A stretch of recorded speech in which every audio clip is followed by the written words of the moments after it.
Cambridge Assessment International Education. Cambridge IGCSE for examination from June 2022 in Urdu as a second language paper 2 listening. Turn over now.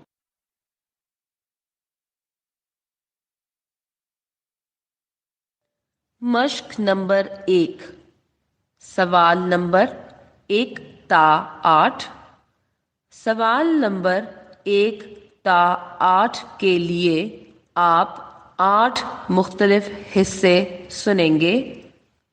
ہر سوال کا جواب دی گئی line پر تحریر کریں۔ آپ کا جواب مختصر ہونا چاہیے۔ آپ ہر حصے کو 2 بار سنیں گے۔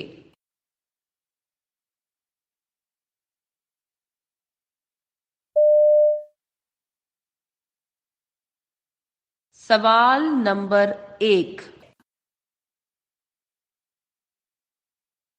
حالیہ بارش کے نہ تھمنے والے سلسلے کو سامنے رکھتے ہوئے انتظامیہ نے نالہ لئی کے اطراف نشیبی علاقوں میں رہنے والوں کو محتاط رہنے کی ہدایت کی ہے۔ ادھر شہر اقتدار میں چھما چھم برسنے والی بوندوں نے موسم خوشگوار اور لوگوں کے دلوں کو باغ باغ کر رکھا ہے۔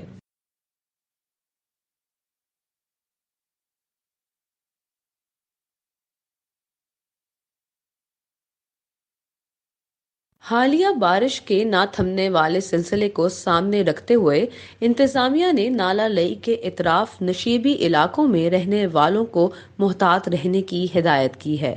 ادھر شہر اقتدار میں چھما چھم برسنے والی بوندوں نے موسم خوشگوار اور لوگوں کے دلوں کو باغ باغ کر رکھا ہے۔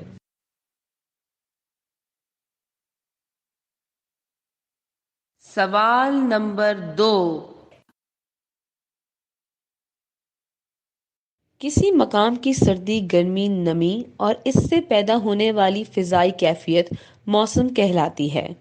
بہار ایک موسم کا نام ہے جو شمالی نصف کرہ میں مارچ اور اپریل میں آتا ہے اور جنوبی نصف کرہ میں ستمبر اور اکتوبر کے مہینے میں آتا ہے۔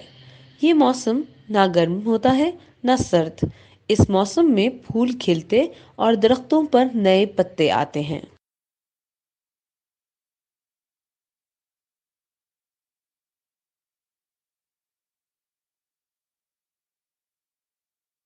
کسی مقام کی سردی، گرمی، نمی اور اس سے پیدا ہونے والی فضائی کیفیت موسم کہلاتی ہے۔ بہار ایک موسم کا نام ہے جو شمالی نصف کرہ میں مارچ اور اپریل میں آتا ہے اور جنوبی نصف کرہ میں ستمبر اور اکتوبر کے مہینے میں آتا ہے۔ یہ موسم نہ گرم ہوتا ہے نہ سرد۔ اس موسم میں پھول کھلتے اور درختوں پر نئے پتے آتے ہیں۔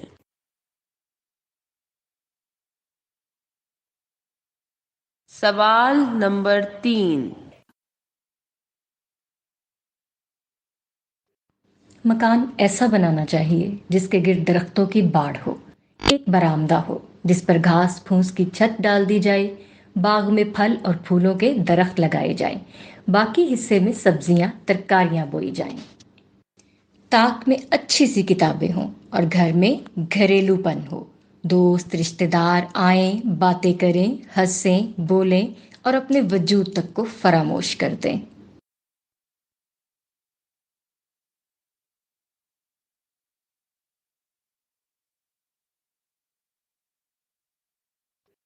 مکان ایسا بنانا چاہیے جس کے گرد درختوں کی باڑ ہو، ایک برآمدہ ہو جس پر گھاس پھوس کی چھت ڈال دی جائے، باغ میں پھل اور پھولوں کے درخت لگائے جائیں، باقی حصے میں سبزیاں ترکاریاں بوئی جائیں۔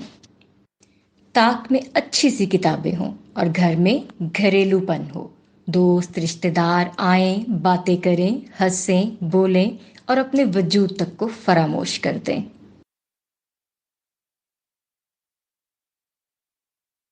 سوال نمبر 4۔ ایئرپورٹ پر دھند کی وجہ سے سول ایویشن کی جانب سے جدید اینٹی فاگ سسٹم آن کر دیا گیا ہے۔ ابھی تمام ملکی اور غیر ملکی پروازوں کی آمد و رفت جاری ہے، تاہم رات 1 بجے کے بعد شدید دھند ہونے کا امکان ہے۔ اگر دھند میں زیادتی ہوئی تو فلائٹ آپریشن بند کر دیا جائے گا۔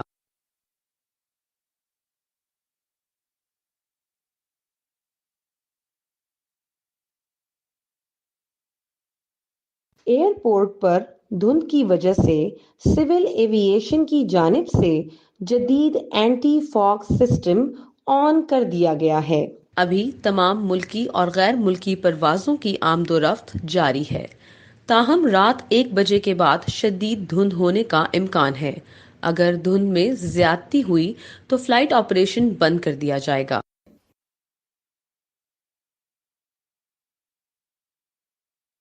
سوال نمبر 5۔ برطانیہ میں آپ جہاں بھی جائیں کیمرے لگے ہوئے ہیں جو آپ کی تصویریں لے رہے ہوتے ہیں۔ سڑکیں ہوں یا دکانیں، بسیں ہوں یا ریل گاڑیاں، یہ سیکیورٹی کیمرے ہر جگہ موجود ہوتے ہیں۔ اب ان کیمروں کے ذریعے آپ کا چہرہ یا آپ کی گاڑی کی نمبر پلیٹ دونوں پہچانے جا سکتے ہیں۔ حکومت کے کہنے کے مطابق یہ کیمرے عوام کی حفاظت کے لیے لگائے گئے ہیں، لیکن کچھ لوگوں کا کہنا ہے کہ یہ ہماری زندگی میں ناجائز مداخلت ہے۔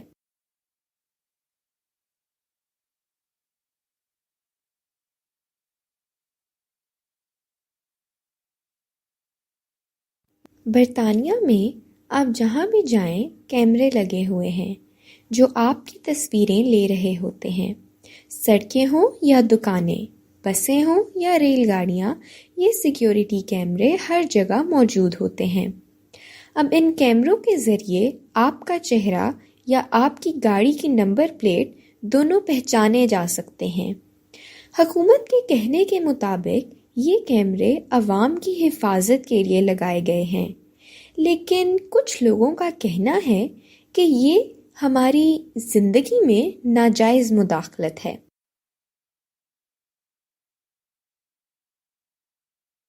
سوال نمبر 6۔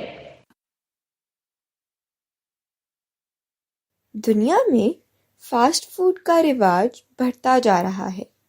نوجوان نسل یہ کھانے بہت شوق سے کھاتی ہے۔ یہ مزیدار تو ہوتے ہیں لیکن صحت کے لیے نقصان دہ ہیں۔ ان کھانوں میں چکنائی اور نمک زیادہ ہوتا ہے۔ لوگوں کو چاہیے کہ صحت مند غذا کھائیں اور باقاعدہ ورزش بھی کریں۔ اب تو اسکولوں میں بھی ایسے کھانے دیے جاتے ہیں جو بچوں کو اچھے تو نہیں لگتے لیکن ان کی صحت کے لیے بہت مفید ہیں۔ اچھی صحت کے لیے سبزیاں اور پھل بھی بہت ضروری ہیں۔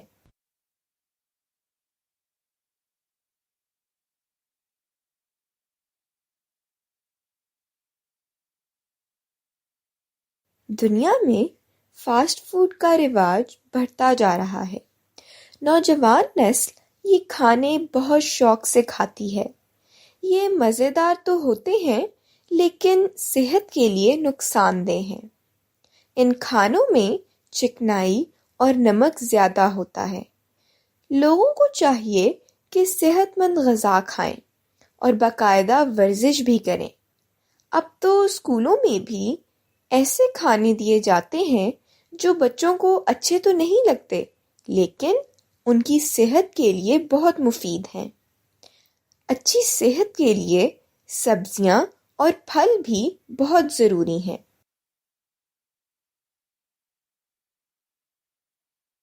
سوال نمبر 7۔ میں ایک نامی گرامی ادیبہ ہوں۔ کمال ہے آپ میرا نام نہیں جانتے۔ دنیائے ادب کے درخشاں ستاروں میں سے ایک میں ہوں۔ کراچی، لاہور اور لکھنؤ کے ادبی جرائد میں میرے افسانے تواتر سے چھپتے ہیں۔ میری عوامی مقبولیت کے سبب یہ رسالے ہاتھوں ہاتھ بک جاتے ہیں۔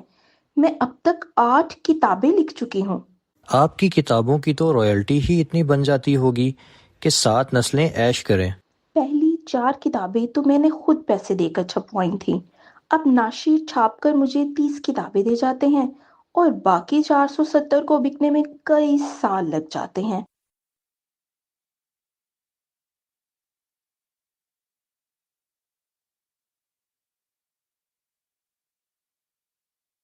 میں ایک نامی گرامی ادیبہ ہوں۔ کمال ہے آپ میرا نام نہیں جانتے۔ دنیائے ادب کے درخشاں ستاروں میں سے ایک میں ہوں۔ کراچی، لاہور اور لکھنؤ کے ادبی جرائد میں میرے افسانے تواتر سے چھپتے ہیں۔ میری عوامی مقبولیت کے سبب یہ رسالے ہاتھوں ہاتھ بک جاتے ہیں۔ میں اب تک 8 کتابیں لکھ چکی ہوں۔ آپ کی کتابوں کی تو رائلٹی ہی اتنی بن جاتی ہوگی کہ 7 نسلیں عیش کریں۔ پہلی 4 کتابیں تو میں نے خود پیسے دے کر چھپوائی تھیں۔ اب ناشر چھاپ کر مجھے 30 کتابیں دے جاتے ہیں اور باقی 470 کو بکنے میں کئی سال لگ جاتے ہیں۔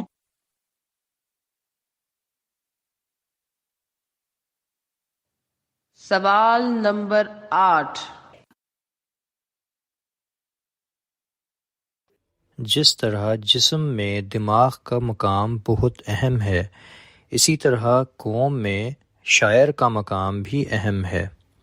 اگر دماغ اچھے خیالات پیدا کرے تو جسم کے تمام اعضاء بہتر طریقے سے کام کرتے ہیں، جبکہ برے خیالات جسمانی اعضاء کو مؤثر کام کرنے سے روکتے ہیں۔ شاعری فکر کو بلند پرواز عطا کرتی ہے اور صلاحیتوں کو نکھارتی ہے، بشرطے کہ اس کا استعمال حالی اور اقبال کی طرح ملت کی تعمیر کے لیے کیا جائے۔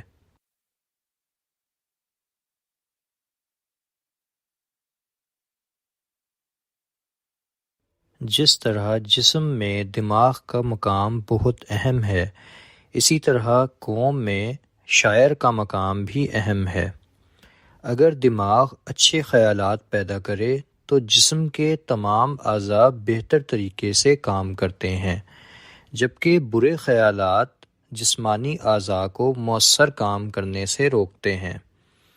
شاعری فکر کو بلند پرواز عطا کرتی ہے اور صلاحیتوں کو نکھارتی ہے، بشرطے کہ اس کا استعمال حالی اور اقبال کی طرح ملت کی تعمیر کے لیے کیا جائے۔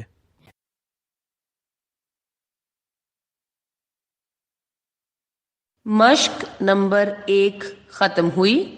اب آپ تھوڑی دیر میں مشق نمبر 2 سنیں گے۔ پرچے میں دیے گئے مشق نمبر 2 کے سوالات پڑھیں۔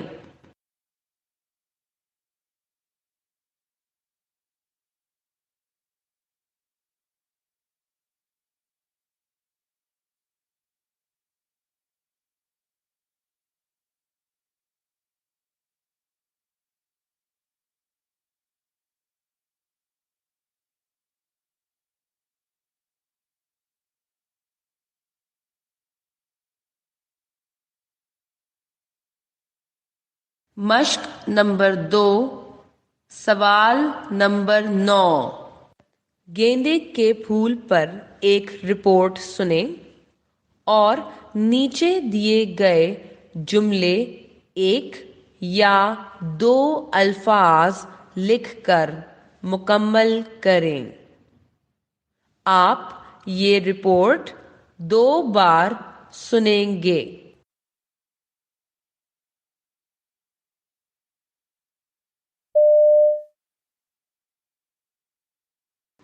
منفرد خوشبو کا حامل، باغوں اور کیاریوں کی رونق، گیندے کا پھول فائدہ مند، سخت جان اور آسانی سے لگایا جانے والا پھول ہے۔ شدید حبس کے بعد گرمی کا موسم جب اعتدال میں آتا ہے تو یہ پھول کھل اٹھتے ہیں۔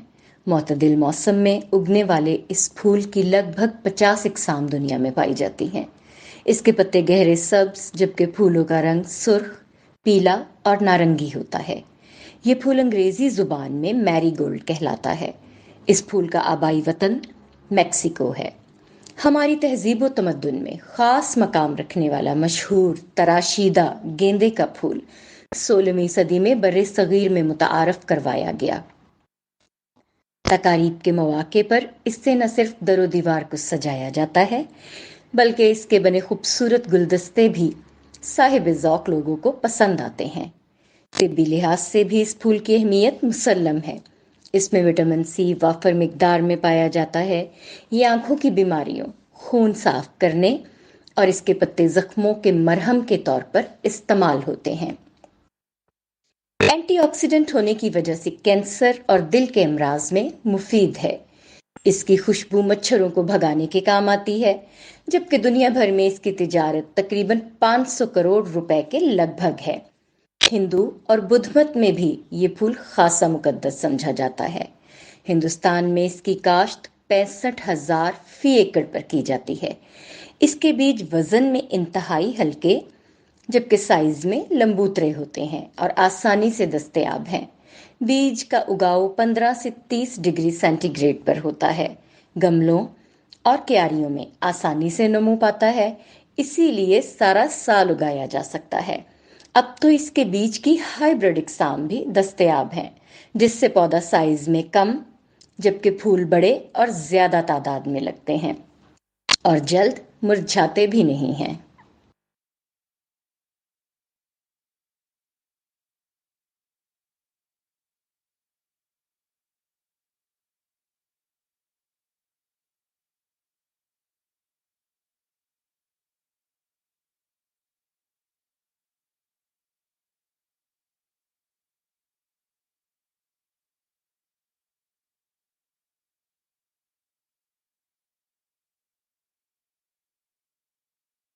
اب آپ یہ رپورٹ دوبارہ سنیں۔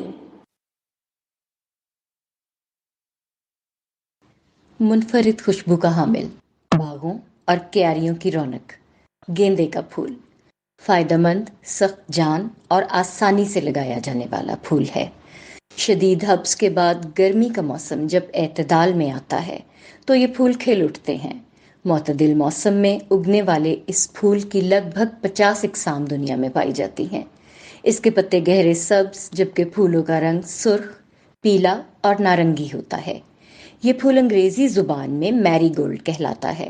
اس پھول کا آبائی وطن میکسیکو ہے۔ ہماری تہذیب و تمدن میں خاص مقام رکھنے والا مشہور تراشیدہ گیندے کا پھول 16ویں صدی میں بر صغیر میں متعارف کروایا گیا۔ تقاریب کے مواقع پر اس سے نہ صرف در و دیوار کو سجایا جاتا ہے بلکہ اس کے بنے خوبصورت گلدستے بھی صاحب ذوق لوگوں کو پسند آتے ہیں۔ طبی لحاظ سے بھی اس پھول کی اہمیت مسلم ہے۔ اس میں وٹامن سی وافر مقدار میں پایا جاتا ہے۔ یہ آنکھوں کی بیماریوں، خون صاف کرنے اور اس کے پتے زخموں کے مرہم کے طور پر استعمال ہوتے ہیں۔ اینٹی آکسیڈنٹ ہونے کی وجہ سے کینسر اور دل کے امراض میں مفید ہے۔ اس کی خوشبو مچھروں کو بھگانے کے کام آتی ہے، جبکہ دنیا بھر میں اس کی تجارت تقریباً 500 کروڑ روپے کے لگ بھگ ہے۔ ہندو اور بدھ مت میں بھی یہ پھول خاصا مقدس سمجھا جاتا ہے۔ ہندوستان میں اس کی کاشت 65,000 فی ایکڑ پر کی جاتی ہے۔ اس کے بیج وزن میں انتہائی ہلکے جبکہ سائز میں لمبوترے ہوتے ہیں اور آسانی سے دستیاب ہیں۔ بیج کا اگاؤ 15 سے 30 ڈگری سینٹی گریڈ پر ہوتا ہے۔ گملوں اور کیاریوں میں آسانی سے نمو پاتا ہے، اسی لیے سارا سال اگایا جا سکتا ہے۔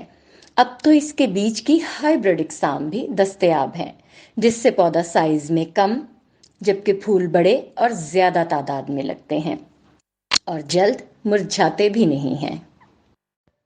مشق نمبر 2 ختم ہوئی۔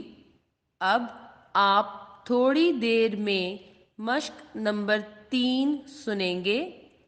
پرچے میں دیے گئے مشق نمبر 3 کے سوالات پڑھیں۔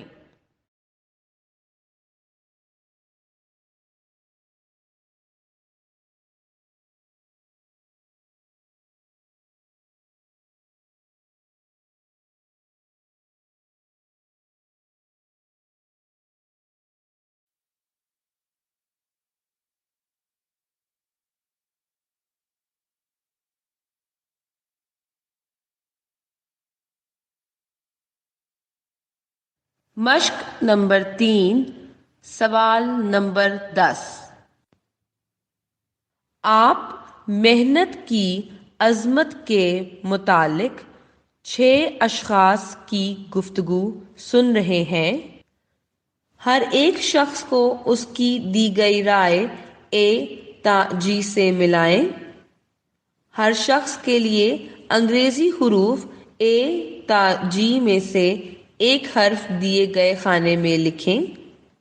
ہر حرف کا استعمال صرف ایک بار کریں۔ ایک حرف اضافی ہے جسے استعمال کرنے کی ضرورت نہیں ہے۔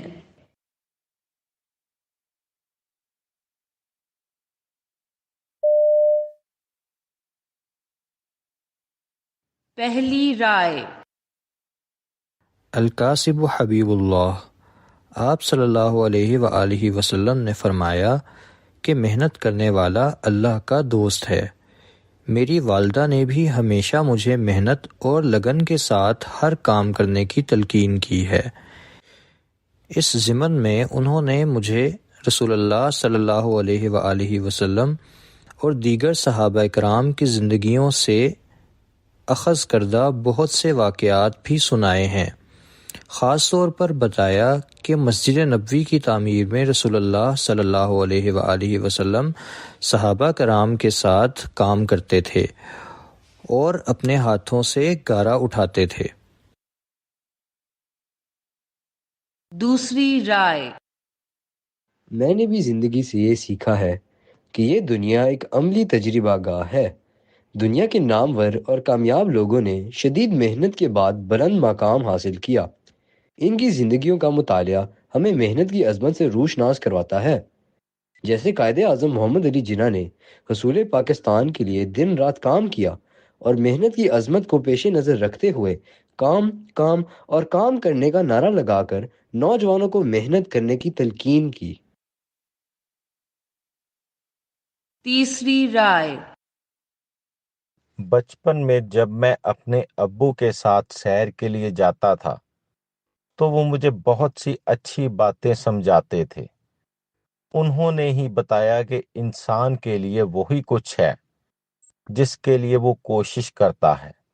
مثال کے طور پر جو بچے سارا سال محنت کر کے پڑھتے ہیں امتحان میں کامیاب ٹھہرتے ہیں، جبکہ محنت سے جی چرانے والے اور وقت ضائع کرنے والے ہمیشہ ناکام رہتے ہیں۔ جو جتنی محنت کرتا ہے اس کا پھل پاتا ہے۔ چوتھی رائے۔ میں چاہتی ہوں کہ میں قوم میں محنت کی عظمت کو لے کر احساس ذمہ داری پیدا کروں کہ کیسے آرام طلبی کی عادت ڈال کر دشمن ہمیں محنت کی برکات سے دور کر رہے ہیں۔ یاد رکھیے، جو اقوام آرام طلب بن جاتی ہے وہ زندگی کے ہر میدان میں ناکام ہوتی ہے اور زوال ان کا مقدر بن جاتا ہے۔ پانچویں رائے۔ میرے ایک استاد اپنے زمانہ طالب علمی کا قصہ سناتے ہیں کہ ان کا سارا بچپن انتہائی مفلسی میں گزرا، لیکن انہوں نے غربت کو مقدس سمجھ کر قبول نہیں کیا بلکہ دن رات شدید محنت کی، اور آج وہ ایک کامیاب اور بامراد انسان ہیں، اور آج وہ اپنی محنت کا پھل کھا رہے ہیں۔ وہ معمار قوم کہلانے کے حقدار بن گئے ہیں اور اب ان کو معاشرے میں نمایاں مقام حاصل ہے۔ چھٹی رائے۔ انسانی تاریخ کے مطالعے سے مجھے علم ہوا کہ وہ تمام اقوام جنہوں نے محنت اور جدوجہد کی، انہوں نے ہی اپنا مقصد حاصل کیا اور وہی عظمت کی بلندیوں تک پہنچی۔ اس کی سب سے بڑی مثال ہمارا ملک پاکستان ہے، جس کے حصول کے لیے قائد اعظم محمد علی جناح کی قیادت میں تحریک چلی، اور اس تحریک کا نتیجہ دنیا کے نقشے پر پاکستان کی صورت میں ابھرا۔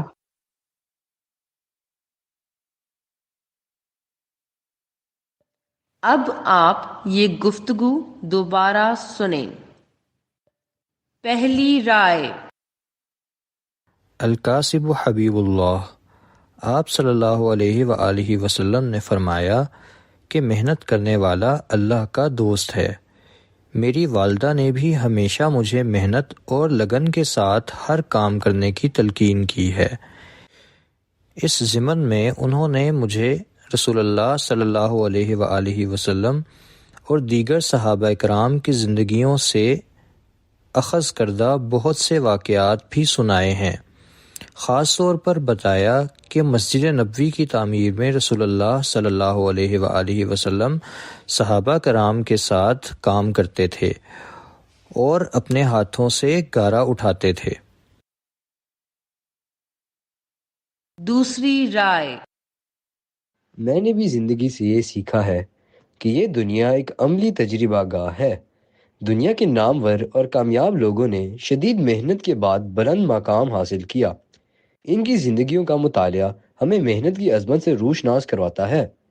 جیسے قائد اعظم محمد علی جناح نے حصول پاکستان کے لیے دن رات کام کیا اور محنت کی عظمت کو پیش نظر رکھتے ہوئے کام کام اور کام کرنے کا نعرہ لگا کر نوجوانوں کو محنت کرنے کی تلقین کی۔ تیسری رائے۔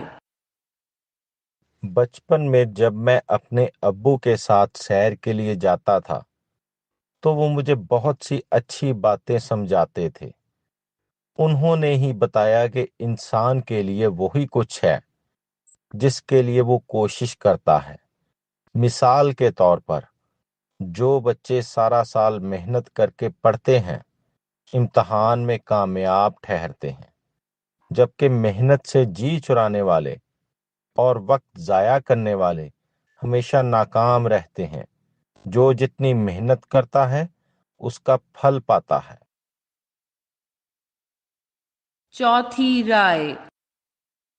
میں چاہتی ہوں کہ میں قوم میں محنت کی عظمت کو لے کر احساس ذمہ داری پیدا کروں کہ کیسے آرام طلبی کی عادت ڈال کر دشمن ہمیں محنت کی برکات سے دور کر رہے ہیں۔ یاد رکھیے، جو اقوام آرام طلب بن جاتی ہے وہ زندگی کے ہر میدان میں ناکام ہوتی ہے اور زوال ان کا مقدر بن جاتا ہے۔ پانچویں رائے۔ میرے ایک استاد اپنے زمانہ طالب علمی کا قصہ سناتے ہیں کہ ان کا سارا بچپن انتہائی مفلسی میں گزرا، لیکن انہوں نے غربت کو مقدس سمجھ کر قبول نہیں کیا بلکہ دن رات شدید محنت کی، اور آج وہ ایک کامیاب اور بامراد انسان ہیں، اور آج وہ اپنی محنت کا پھل کھا رہے ہیں۔ وہ معمار قوم کہلانے کے حقدار بن گئے ہیں اور اب ان کو معاشرے میں نمایاں مقام حاصل ہے۔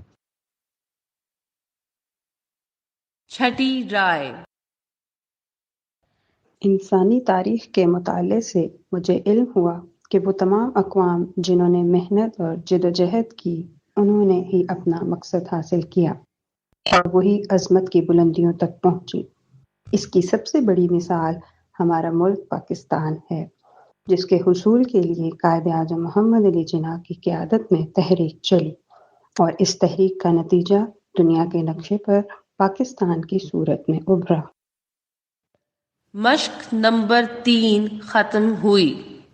اب آپ تھوڑی دیر میں مشق نمبر 4 سنیں گے۔ پرچے میں دیے گئے مشق نمبر 4 کے سوالات پڑھیں۔